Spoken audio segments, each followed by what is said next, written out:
Everyone is talking about pensions lately. In Detroit, the city's bankruptcy has left workers facing cuts of up to 34% of their pensions. Meanwhile, in California, unsustainable pension costs drove cities such as Stockton and San Bernardino and others into bankruptcy.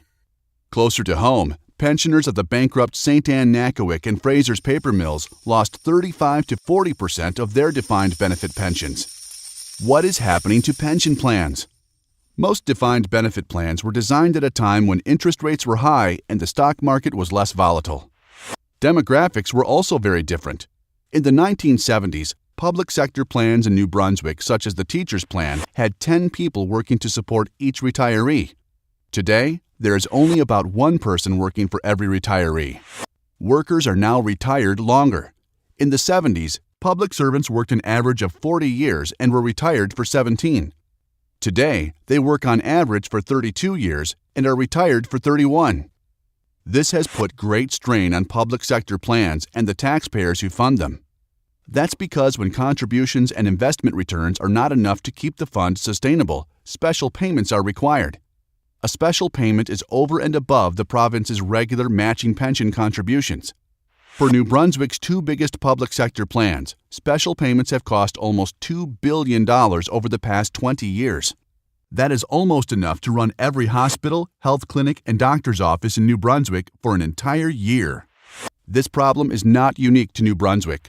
Other provinces have had to make similar changes, including Saskatchewan, Nova Scotia, PEI, and Alberta. In 2010, the New Brunswick government took action, creating a task force to protect pensions. They looked at options such as tweaking the existing defined benefit plans or converting the defined contribution plans.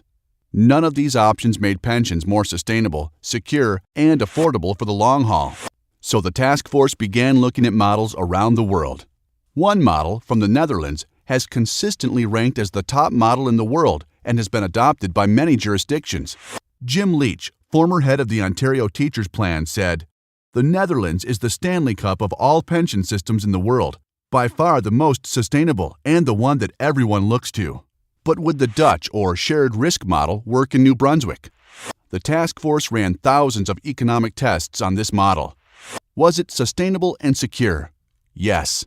Despite the ups and downs of the market, the plan performed much better than current defined benefit plans. Was it affordable?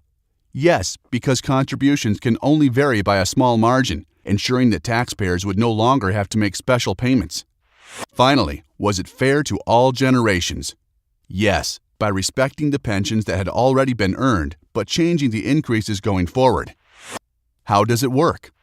Everyone gives a little for the purpose of maintaining a secure plan, a very Canadian approach.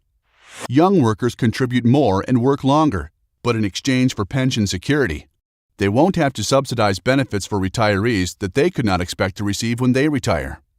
Mid-career workers retain the pension benefit they have already earned.